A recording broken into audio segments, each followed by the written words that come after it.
দর্শক, কপাল খুলল কাটার মাস্টার মুস্তাফিজের। এবার আইপিএলের পর কোটি টাকায় দল পেল পিসিএলে করাচি কিংসের হয়ে। আইপিএলে ভালো করায় করাচি কিংস 20 কোটি টাকায় কিনে নিয়েছে মুস্তাফিজকে। তাকে আইকন প্লেয়ার হিসেবে দলে ফেরায় করাচি কিংস। দর্শক, এর আগেও পিসিএলে মুলতান সুলতানের হয়ে পিসিএল মাতান।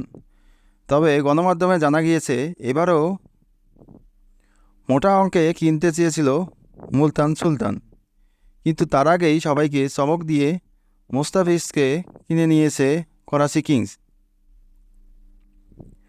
দর্শক, আপনাদের মতামত কি?